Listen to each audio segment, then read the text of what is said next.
on the agenda is an update on the City of San Jose Housing Department's homeless activities. Yeah, Mr. Chair, just to remind the Commission that Ray Ramsden came to this Commission back in, I believe it was November of 2014, to give an overview at your request of the homeless population's situation in the city. There was also at that time a request to come back about 6 months later to kind of just give an overview. So he's not presenting a full slide presentation. What he's going to do rather is just kind of go over what's been happening since then. And then there are some commissioners that wanted to discuss a little bit in the question and answer session of some of the homeless situations that they're seeing in their neighborhoods.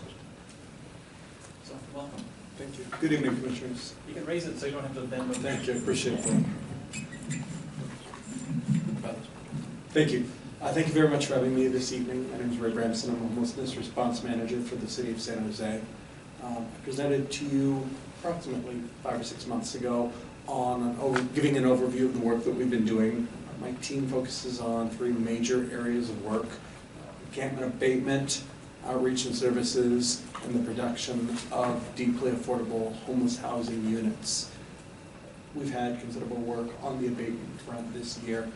It's been one of the largest cleanup years that we've had in city history. In 2013, you may remember, City Council appropriated money from the general fund for the first time for both abatement and rapid rehousing resources. As a result of that, we were able to greatly improve the overall process. So able to get into the encampments, clean them, but also offer complementary services, including case management, employment placement, and transitional housing subsidies to get people housed. We've been moving forward since that time. In February, Council endorsed the community-wide plan to end homelessness, which was created by Destination Home, which is a public-private partnership. The community plan contemplates the construction of 6,000 housing opportunities over the next 5 years, and looking at ways that we can get people immediately off the streets and into housing. On June 2nd, we'll be going before City Council with a robust report looking at everything from immediate short-term fixes to try and deal with the people that are on the streets suffering right now, all the way to the permanent supportive housing that we believe this community truly needs to get people out and permanently stable and out of the creeks and streams and out of our neighborhoods. We're working hard. We have a lot of things going on right now, but I'm happy to take any questions that you might have a conversation on some of the services that we're providing. Get your name, please. Sure. Ray Bramson.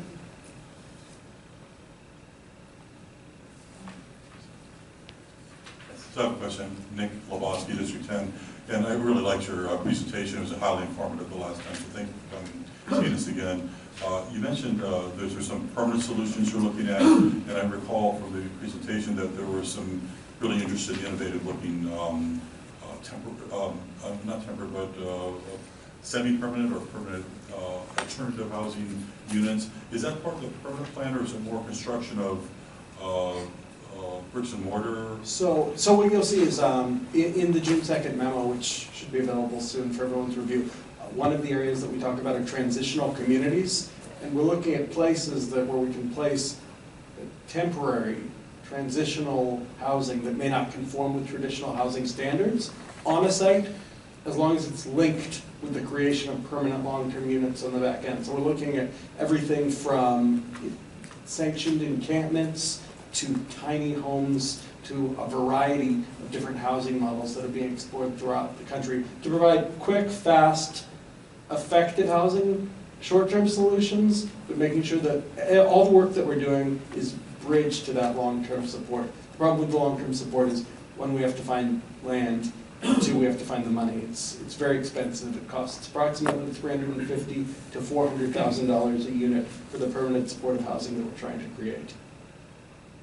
I should also mention that the homeless census and survey will also be coming out in early June, which will give us a sense of how effective the work we've been doing over the last 2 years is. And we have a homeless cost study that's analyzing the overall cost of homelessness on our county systems primarily, that's slated to come out on May 25th, I believe, 26th. Just one follow-up. So the transitional housing, the stuff that would lead to the longer term, and these sort of sanctioning encampments would be highly controversial, as you're, I'm sure, aware, and fraught with safety and security issues and things.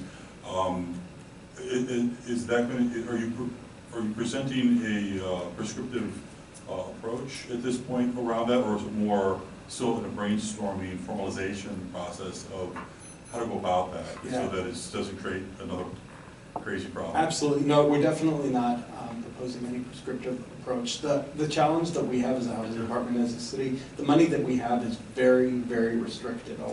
All the funds that my department, the housing department, has, they're limited really to the creation of affordable housing. So a lot of these more innovative, newer models that don't meet building code, don't meet standard regulations, fall outside of that box. We can't use our entitlement dollars like CDBG or ESG, and we can't use our housing dollars. So we're going to be looking at private partnerships and seeing what the best model is while we still provide a basic standard of habitability that we find acceptable as a community as a whole. We don't want to create additional problems for people. And I'm sure that's true. So I'll be personally, the commission will be looking forward to seeing how that evolves. Thank you. Thank you. Oh, It's Moses. you said just now, Can you speak tiny the microphone, homes. please? Oh, yeah, Moses Nurse, No, the 7th microphone. District. I can't hear you. Microphone. Oh, this is ours? Okay.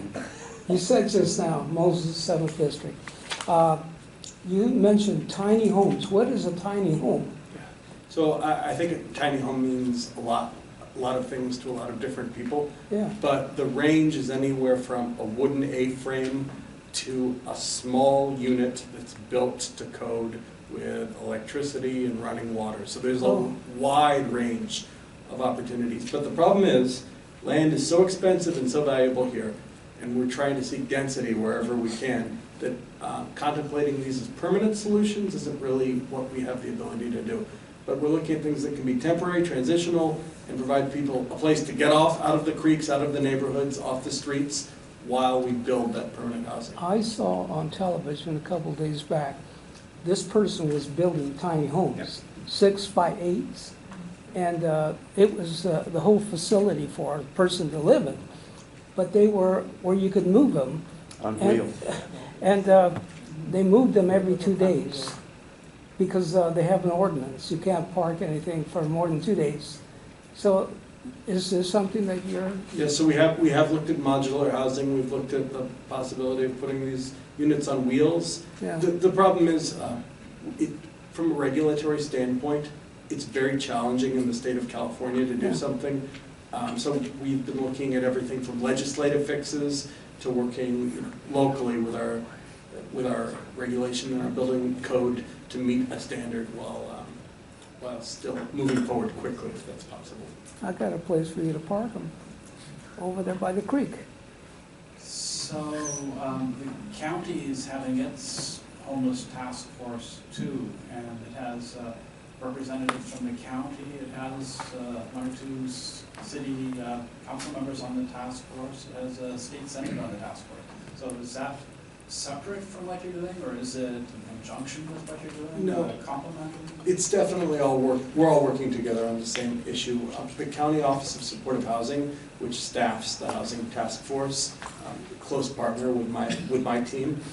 They're looking at the goals that are set forth by the task force, the 7,500 units that they're contemplating, interim and short-term measures and long-term measures as well.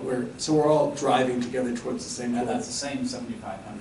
It is. Not each one building? No, it's not each one building separately. We don't have enough money to build one set. Can't double it right now. So we are definitely working very closely together. The city, first and foremost, what we do is we build. We're builders. We have a housing department that builds units.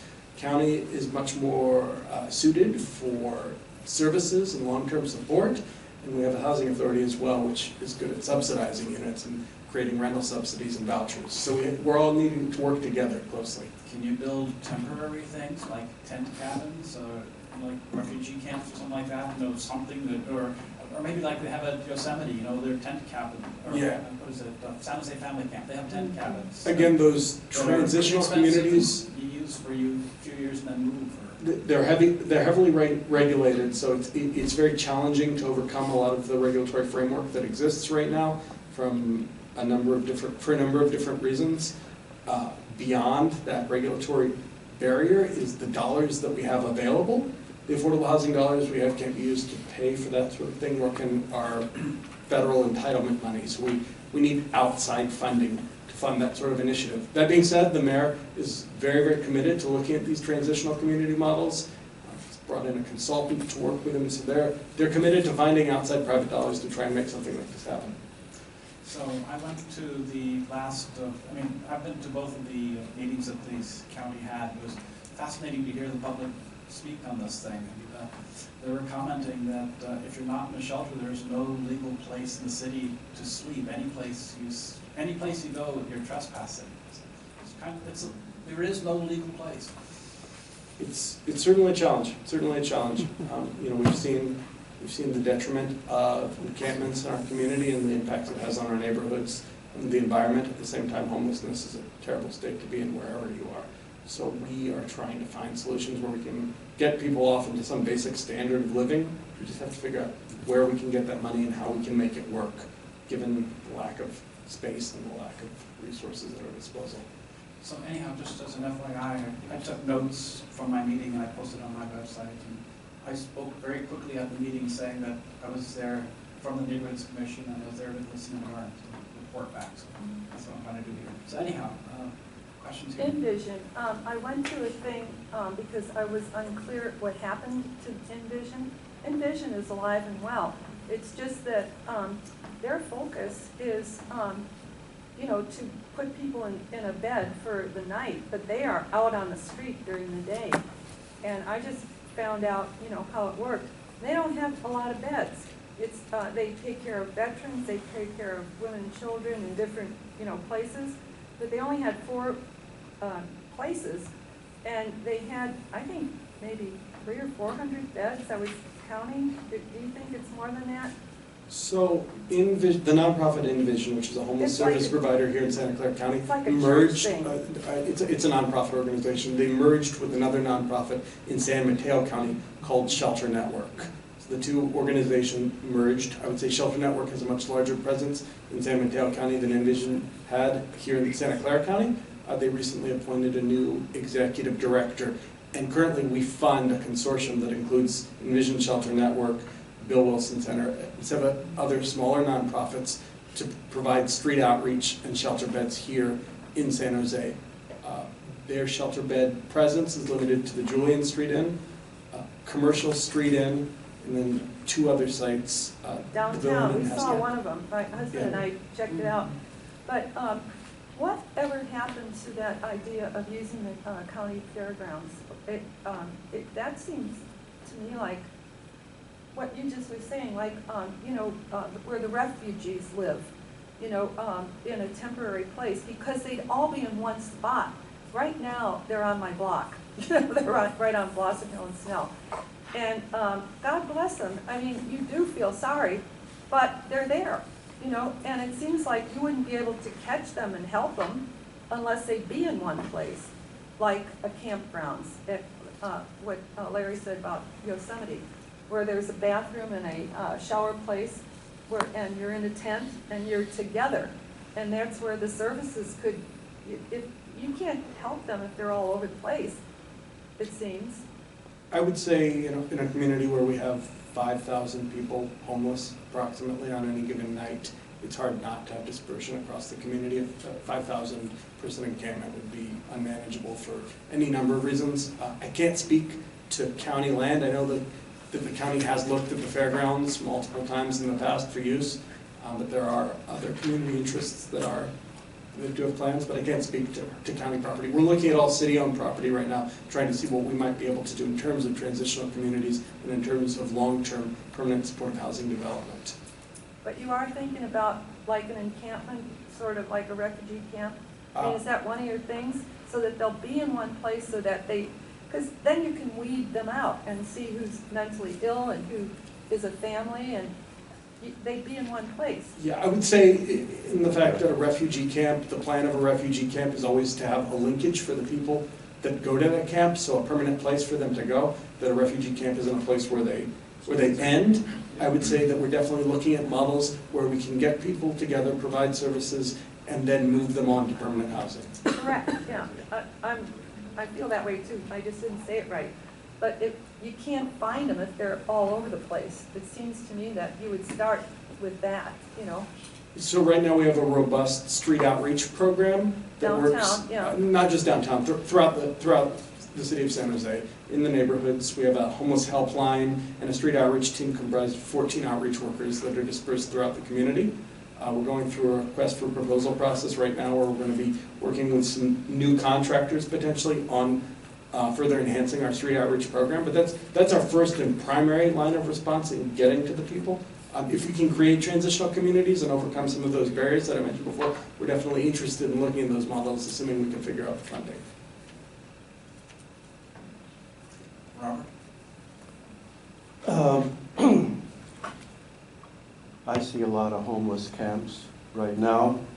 If you drive the on-ramp from 101 connecting to 280, right there you see in the middle of the other ramp, 12 camps there.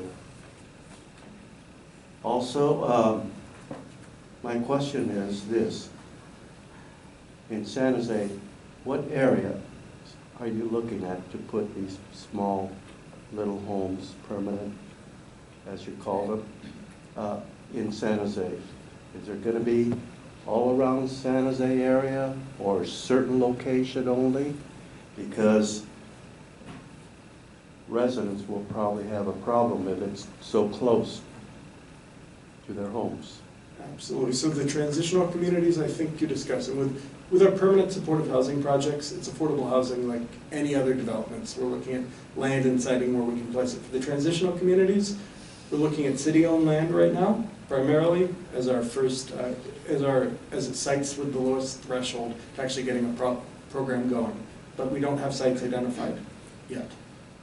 Not as of yet. Okay. As soon as you find out, you'll let us know. Absolutely. Okay. Desiree Berrigan, District 3. So what is an estimated timeline that we can approach private donors for unrestricted funds? Do you have that in mind?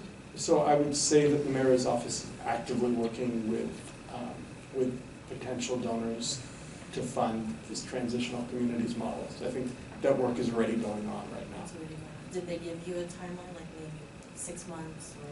So on the June 2nd report, I think there'll be a lot of chance for dialogue where we were directed to come back with an 18-month work plan, and contained within that 18-month time period is a discussion of what's going to need to happen for transitional communities to exist. But as I said, it's everything from new legislation, new legislation at the state level, all the way through to identifying funding. So we have a lot of different parts that we have to work out. Okay, and then I have enough from the public to address. Larry, you still have Oh, I'm sorry, I didn't see your hand. Hi, David Dearborn, District 6.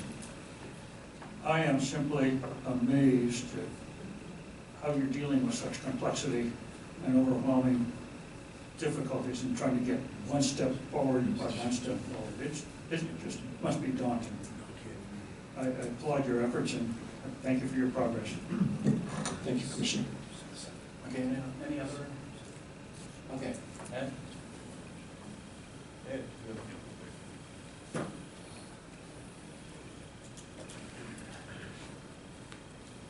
Ed Rast. I was on homeless task force as a neighborhood representative about 11 years ago. And I would congratulate the city and the action that they've taken in the last 18 months to 2 years. We've really made some significant progress. Up until about 2 years ago, their solution only was permanent only housing. The estimate was $500 million, which is unattainable. So they started to take a look at it and turn it around. A couple of questions. There is a big effort, both here in the Bay Area and nationally, to house vets. We have, I think, the last count, about 950 some odd vets. Where are we on that? And the second portion of that question is, vets generally do not want to, they would rather be housed with other vets rather than non-vets. I just, a veteran of the Vietnam War, was company commander in Vietnam, so.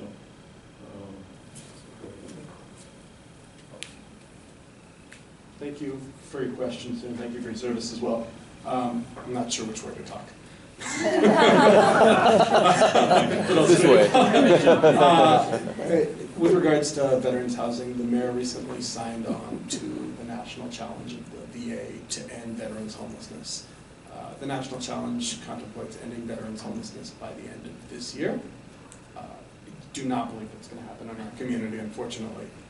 We have sufficient number of what are called VASH vouchers, which are Veterans Housing Rental Subsidies. The problem is that we don't have the units to put people.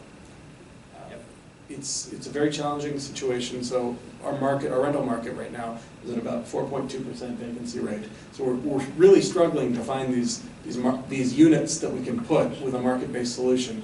So we're trying to work with the VA is looking at some 100% vet projects in San Jose. So we have homeless projects coming online, and we're thinking about the possibility of perhaps prioritizing one of our homeless projects that we have coming up to be vet specific, or at least a 50% vet project. We're definitely committed. We believe that people who served our country shouldn't be sleeping on the streets every night, and we've been working closely with the VA these past few months in light of this new Veterans Challenge and the money that we have coming into our community. There'll be additional resources in the next year or two, and I think you'll see a concerted effort on our part. The county is also going to be adopting a strategy similar to what was the approach in the Housing 1000 campaign, which target chronically homeless individuals. They're going to be looking at a care coordination project that focuses around veterans as well, trying to take the resources that are outside of the VA and bring them together under one roof. Just started wondering about affiliations. Would all the Vietnam vets want to be in one room in a building, and another, or all the Marines want to be in one, and all the Canadian? I'm just wondering for help. I think right now we're just trying to get the housing units. first. Yeah, just get the units first. Forgive me if it's a naive question, but there's a lot of hotels that are throughout the Santa Clara Valley, but also specifically in San Jose, that could be refurbished a bit, maybe even some letting kind work for housing. And again, forgive me if I'm naive in this question, but has that been looked at, and is that ever an option to convert? And some of these hotels are also troublesome from a standpoint of being misused for prostitution purposes and things of that nature. So it's sort of a different vector of maybe helping solve the problem, all privately owned generally, so there's that. Any thoughts around that? No, absolutely. So last year, we had amendments to our title, Planning Department brought forth amendments to our Title 20, on a new code, supportive housing. So we have motel supportive housing in the Title 20 now. It allows us to master lease hotel and motel units for the purpose of homeless housing.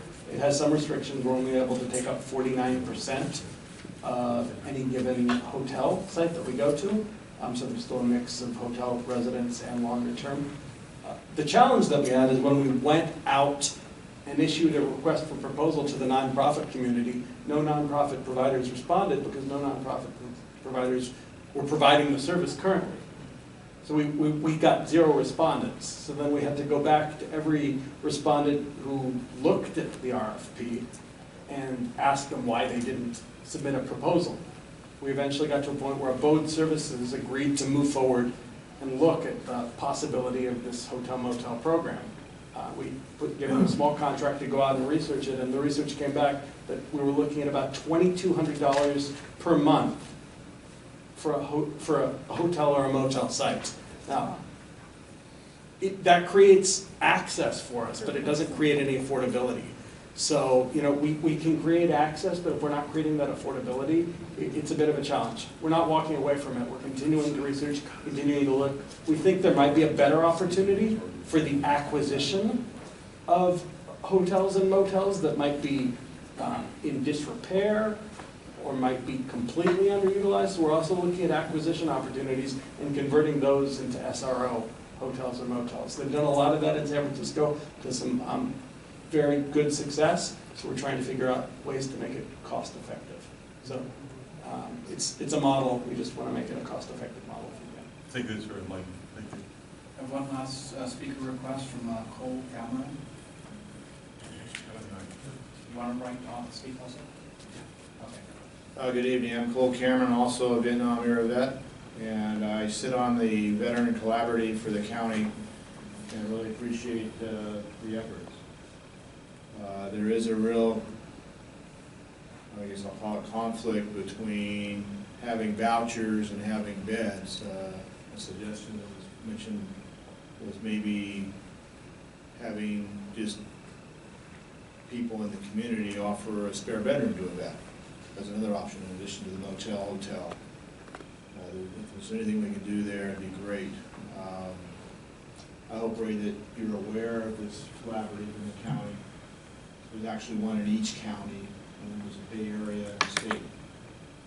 We're trying to bring all services together, not just the VA, because the VA can only support those vets that have honorable discharge. There's a whole bunch of other vets that are less than that, but still vets. I'm working with veterans in San Quentin once a week. Most of them with this are rather honorable discharges. And they're going to be getting out because they've had 20 years, they've served their time, they've got all kinds of programs they're doing there, about 50 different programs available, so there's that aspect. But just the homeless vets here in the county, if we can work together with this collaborative, what you're doing and other agencies, that would be just really fantastic. Thanks very much for what we're doing here. And then, John, John Urban. Hello, John Urban. I'm with the Newhall Neighborhood Association. Just want to say, Mr. Bramson, thank you very much. I think you're doing a great job on what I would consider a really tough job. So, I just want to talk a little. I mean, we're talking about housing a lot of people, but you know, the homeless in my neighborhood, I've talked to, and a lot of them, they don't want the restrictions associated with housing. They want to, you know, quite frankly, get high and party. Okay, so you know, hopefully that our program is going to have some restrictions on people when they take vouchers and they're housed, that they're not going to be trashing the place, getting high, yada yada yada. But and they're well aware of the restrictions. So I was wondering if you could talk a little about, there's a certain percentage who just don't want to be housed. They just want to go out and get high and do everything associated with that. And I know it's a tough job. I mean, I wonder if you could just expand and talk a little bit about those who don't necessarily want housing and restrictions, I should say, more associated with housing.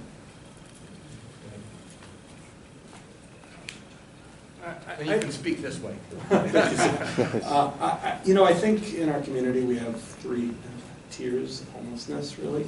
We've got chronically ill people who, due to significant mental or physical disabilities, are unable to care for themselves and need the help of our county, need the help of our city to, if they're ever going to be sustained in any way. And I think there are, for those neediest users, I think there's extreme benefit, not only from a cost effectiveness standpoint, but from a humanitarian standpoint, to get them the care they need. There's a transitional class of homeless people in our community that have work histories, they've been employed, they've lived here for a long time, they might even have income right now, but they've fallen on hard times, extremely high cost of living. Perhaps they have abused drugs or alcohol, perhaps they have minor forms of mental illness or physical disabilities. And those are people that we can get with short-term, rapid rehousing support, get them back into housing, get them back into that contributing state where they're helping their community again, where they're a part of the community again. Because a lot of the people who are homeless here became homeless while living here. I do think there is another class, and I don't believe it is a majority or even a large minority of the homeless population that is not receptive to any type of services. And it is why the city operates our 3 tiers of services, which are outreach and services, housing, and abatement and enforcement. So we do have arms to make sure that we're preserving the safety and well-being of our community as a whole. So we do recognize that there's an appropriate response, and there are individuals in our community who are flagrantly violating laws and egregiously showing disregard for standards that we've set here. And there is an enforcement aspect, and we work closely with the new community prosecutors from the county and with San Jose Police and other enforcement agencies to make sure that we're addressing those situations as they arise. But as I said, that's a very small minority of the people that we tend to engage. Okay, thank you. Oh, yes, sorry, just a couple of observations from staff. I've been organizing the 10 community budget meetings that are happening in each of the council districts. I know that the issue of homelessness has emerged in several of them as something that needs to be solved in the city. It was interesting because, and I think Commissioner Lebowski, you were at the one last Tuesday in District 10, where complaints were registered by residents of D10 that they were seeing an increase in homeless population in the creek beds. So the problem just isn't in the center of San Jose. It really seems to be emerging in other parts of the city. I don't think that's a surprise, but it is when people start talking about it at these meetings that this is something that the city needs to solve. If you haven't noticed, and you haven't been to City Hall in a while in between meetings here, if you go out the other door, you'll see a homeless encampment that's right a block away. And that one's gotten fairly large. It kind of balloons up. There's people that have tents there. And so they have established a foothold there, and they're in legal compliance as long as they don't block the, my understanding is, in talking to security, that they are fine as long as they don't block the sidewalks, and where they are is what the advice they've been given by folks that they're not trespassing. The final thing is something that I just became aware of a couple of weeks ago, actually by surprise, and I'm not sure if this will pan out, but on the issue of Veterans Affairs, it looks like there's a move by the clerk's office has been approached to establish some kind of advisory group having to deal specifically with veterans' challenges. You don't know what's going to happen with that. My understanding is the clerk is issuing some recommendations sometime in latter part of May, early June, having to do with, as you all have been waiting for, a series of recommendations on bylaws and other things. But it seems that there's been discussions to add a committee on veterans issues to the other commission that I staff, the Human Services Commission for the city. So stay tuned. Like I said, I became aware of it when a representative of a collaborative of veterans came to the last commission meeting that occurred about 3 weeks ago. And in checking with the clerk's office, that seems to be a potential effort that the city is doing to kind of put some kind of policy advisory group made up of residents having to do with veterans issues. The commission's been looking at it from the perspective, because we have several veterans on that commission, has been looking at it from the perspective of employment with the city for veterans and the challenges involved with that.